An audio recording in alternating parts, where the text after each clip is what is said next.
ഇപ്പോൾ വരുന്ന ഏറ്റവും പ്രധാനപ്പെട്ട ഒരു വാർത്തയിലേക്ക് പോകുന്നു. മലപ്പുറത്ത് നിപ്പ സ്ഥിരീകരിച്ച 14-കാരൻ മരണപ്പെട്ടിരിക്കുകയാണ്. വാർത്തയുടെ വിശദാംശങ്ങൾ റിയാസ് KMR നൽകും. റിയാസെ, ഒരു പ്രതീക്ഷയുണ്ടായിരുന്നു നിപ്പയാണ് സ്ഥിരീകരിച്ചിരുന്നത് എങ്കിൽ പോലും, പക്ഷേ ഇപ്പോൾ മലയാളികളുടെയൊക്കെ പ്രതീക്ഷകളെല്ലാം തകിടം മറിച്ചുകൊണ്ടാണ് ആ കുട്ടിയുടെ മരണം സ്ഥിരീകരിച്ചിരിക്കുന്നത്. എന്തൊക്കെയാണ് വിവരങ്ങൾ?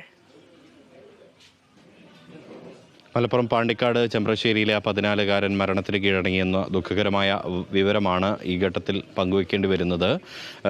ഇന്നലെയാണ് കുട്ടി അതീവ ഗുരുതര നിലയിൽ വെന്റിലേറ്ററിൽ കോഴിക്കോട് മെഡിക്കൽ കോളേജിലെ നിപ്പ പരിചരണ കേന്ദ്രത്തിൽ പ്രവേശിപ്പിച്ചത്. അവിടെയും വെന്റിലേറ്ററിലായിരുന്നു കുട്ടി. അല്പം മുൻപാണ് ഈ കുട്ടി മരണപ്പെട്ടത്. തൊട്ടു മുൻപാണ് ആ കുട്ടിയുടെ മരണം സ്ഥിരീകരിക്കപ്പെട്ടിരിക്കുന്നത്. സംസ്ഥാനത്ത് വീണ്ടും ഒരു നിപ മരണം കൂടി ഉണ്ടായിരിക്കുന്നു എന്നുള്ള സങ്കടകരമായ ഒരു വാർത്ത നൽകേണ്ടി വരുന്നു. ഈ കുട്ടിയുടെ പ്രധാനമായും ഈ കുട്ടിക്ക് ജൂലൈ 10-നാണ് രോഗലക്ഷണങ്ങൾ കാണിച്ചു തുടങ്ങിയത്. അത് 12-ഓടുകൂടി അത് മൂർച്ഛിക്കുകയും പിന്നീട് 15-ഓടുകൂടി അത് കൂടുതൽ രൂക്ഷമാവുകയും ചെയ്തു. അതിനുശേഷം മലപ്പുറത്തെ സ്വകാര്യ ആശുപത്രിയിൽ ഉൾപ്പെടെ ചികിത്സ തേടുകയും ചെയ്തു. അത് കൂടുതൽ സങ്കീർണമായ ഒരു പശ്ചാത്തലത്തിലാണ് ഈ കുട്ടിയെ കോഴിക്കോട് സ്വകാര്യ ആശുപത്രിയിലേക്ക് മാറ്റുന്നത്.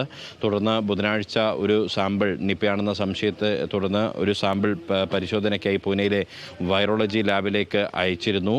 അത് കഴിഞ്ഞ് പ്രധാനമായും അതിനുശേഷം ഈ കുട്ടിയുടെ ഇന്നലെയും മറ്റൊരു സാമ്പിൾ അയച്ചു.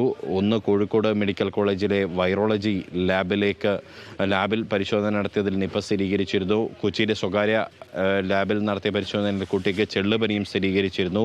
ഇപ്പോൾ ആ 14-കാരൻ മരണത്തിന് കീഴടങ്ങിയിരിക്കുന്നു. പാണ്ടിക്കാട് ചെമ്പ്രശ്ശേരി സ്വദേശിയായ 14-കാരനാണ് ആ മരണത്തിന് കീഴടങ്ങിയിരിക്കുന്നത്. വളരെ ദയനീയമായ ഒരു വാർത്തയാണ് ഈ ഘട്ടത്തിൽ പങ്കുവയ്ക്കേണ്ടത്. റിയാസ് ദയവായി ലൈനിൽ തുടരണം. ഇപ്പോൾ ഡോക്ടർ സുൽഫി നമ്മോടൊപ്പം ചേരുന്നുണ്ട്.